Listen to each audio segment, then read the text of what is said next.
Bismillahirrahmanirrahim. Assalamualaikum warahmatullahi wabarakatuh. Saya Salimah binti Syed Hassan dari Kolej Komuniti Hulu Langat. Saya akan membentangkan kertas konsep saya bertajuk memperkasakan usahawan wanita menerusi pendekatan pendidikan teknikal dan latihan vokasional atau TVET dan keusahawanan dalam pembelajaran sepanjang hayat di Kolej Komuniti Kementerian Pengajian Tinggi Malaysia.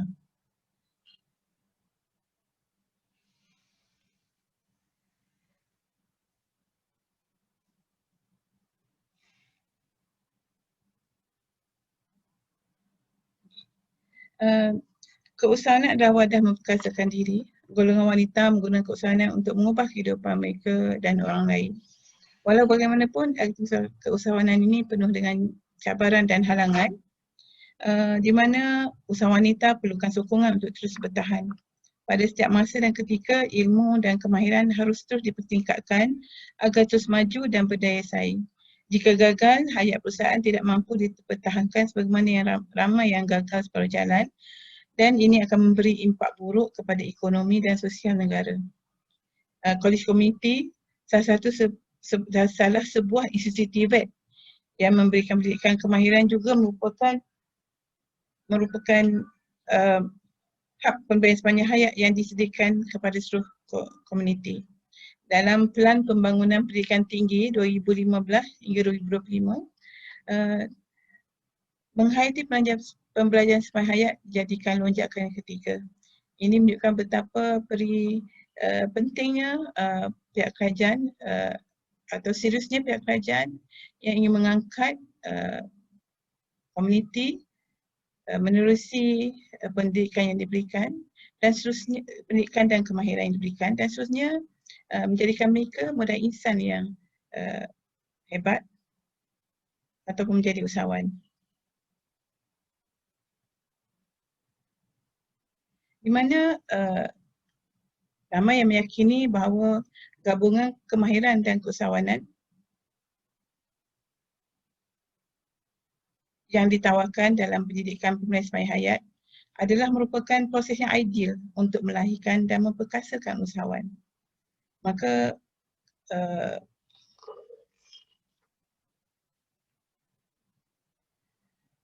namun begitu, daripada pemerhatian pengkaji, terdapat beberapa masalah atau cabaran yang dihadapi, iaitu di mana berdasarkan pemerhatian dan dari literature review, pengkaji mendapati bahawa majoriti peserta pembelajaran PSH ini adalah wanita. Namun tidak ada data, tidak ditemui data yang sebenar tentang bilangan sebenar yang menjadi usahawan. Ini ada satu kerugian yang agak besar. Di mana jika ada data, maka golongan ini, khususnya daripada kalangan komuniti setempat di setiap kawasan, boleh dibangunkan untuk jadi usahawan yang lebih baik. Kedua, komuniti dan usaha wanita didapati masih ramai kurang sedar peluang peningkatan ilmu dan kemahiran yang disediakan oleh kolej komuniti dalam membantu mereka meningkatkan daya keusahawanan. Apa yang difahami ialah mereka hanya melihat kolej komuniti atau melalui pendidikan sepanjang hayat PSH khusus yang disediakan itu hanya sekadar sebagai tempat untuk mereka mendapatkan usul kemahiran dan berakhir di situ saja, tanpa menyedari ada peluang-peluang lebih baik, ada kesinambungan untuk meneruskan kerjaya keusahawanan sama ada dari segi bantuan sokongan yang lain. Seterusnya, sebagai hak pembelajaran sepanjang hayat, kolej komuniti sepatutnya menjadi rujukan kepada agensi lain dalam mengenal pasti usahawan baru. Sebaliknya tidak berlaku begitu. Maka dan juga daripada kajian didapati pemerkasaan kepada pelajar di kolej komuniti lebih menjurus kepada pemerkasaan keusahawanan di kolej komuniti lebih menjurus kepada pelajar sepenuh masa. Sedangkan pelajar di kalangan komuniti yang datang belajar dalam program pembelajaran sepanjang hayat juga adalah merupakan keutamaan tanggungjawab kolej komuniti.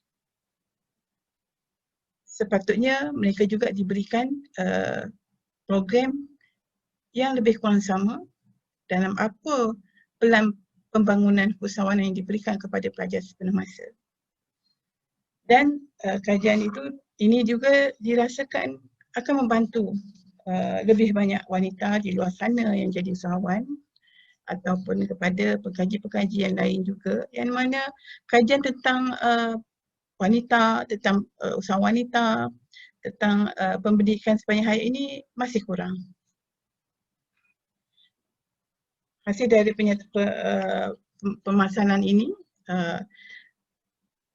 membantu pengkaji untuk mencadangkan satu kajian pada masa depan. Kajian yang akan dilakukan, cadangkan untuk dilakukan kepada peserta kursus pendek, usahawan peserta kursus pendek di Kolej Komuniti di Negeri Selangor. Di mana objektif bagi kajian inilah secara umumnya ialah untuk mengenal pasti usaha wanita yang mengikuti kursus PSH di Kolej Komuniti Negeri Selangor, dan objektif khususnya ialah pertama untuk mengenal pasti tahap kesediaan keusahawanan usaha wanita tersebut. Objektif khusus kedua ialah untuk mengenal pasti faktor sokongan usahawan wanita. Dan ketiga ialah untuk mengenal pasti cabaran dan halangan usaha wanita yang dihadapi oleh usaha wanita.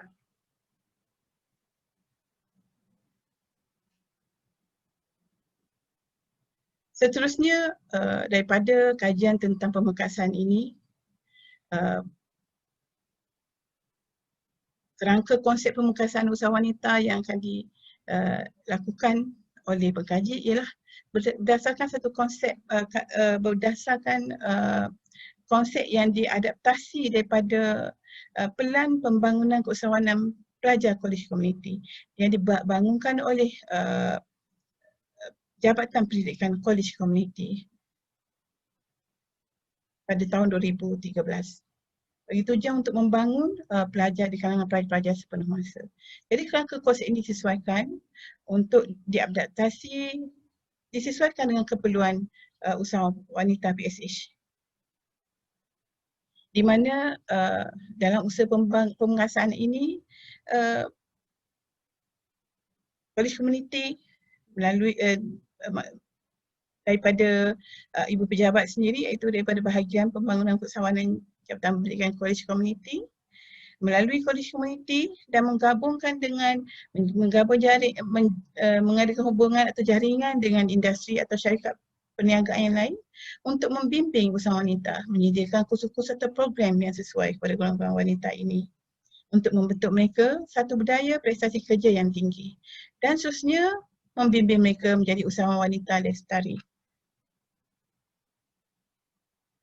Impak kajian,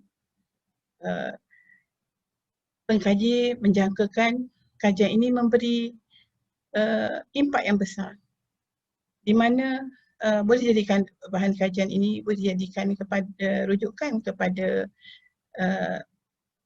pihak Kolej Komuniti dalam pengurusan atau usaha untuk memperkasakan pembelajaran semasa hayat, khususnya dalam usaha membangunkan keusahawanan dalam kalangan peserta kursus pendek.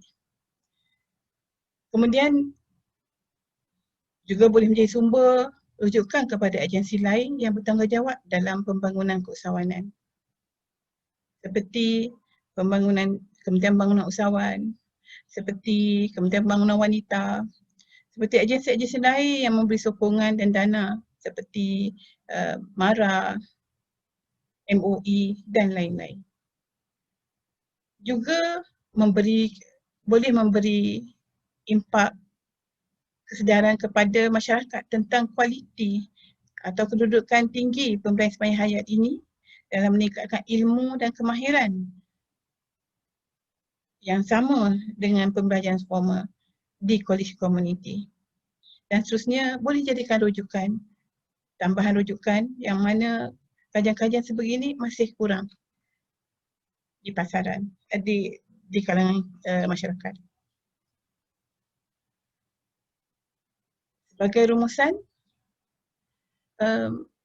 Kolej Komuniti sememangnya mempunyai tanggungjawab yang besar sebagai dalam menjalankan tanggungjawab sebagai hak pemberi sepanjang hayat.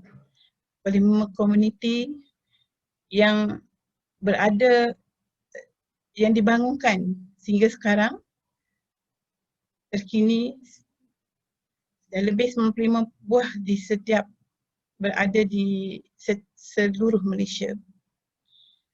Kursus-kursus yang diberikan saban hari dan minggu mendapat sambutan yang baik. Kursus-kursus kemahiran, daripada kemahiran yang berteknologi tinggi hinggalah kemahiran-kemahiran biasa ataupun dalam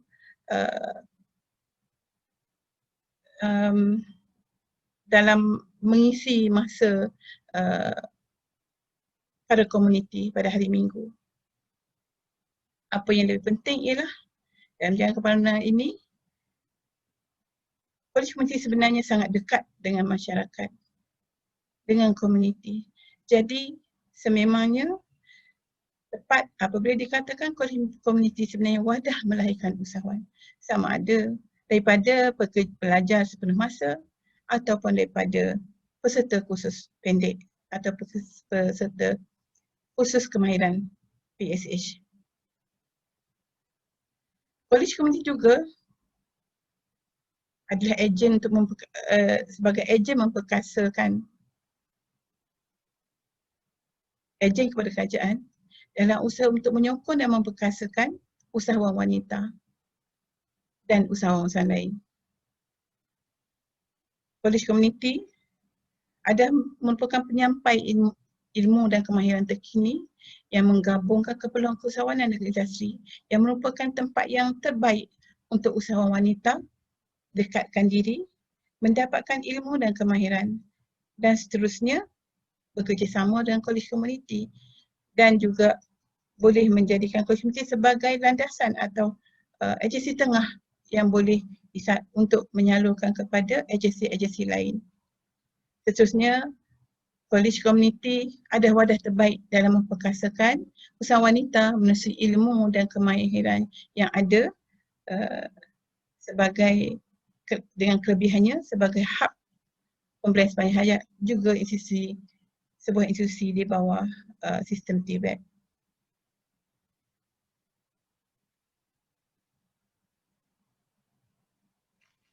Akhir kata, Assalamualaikum warahmatullahi taala wabarakatuh.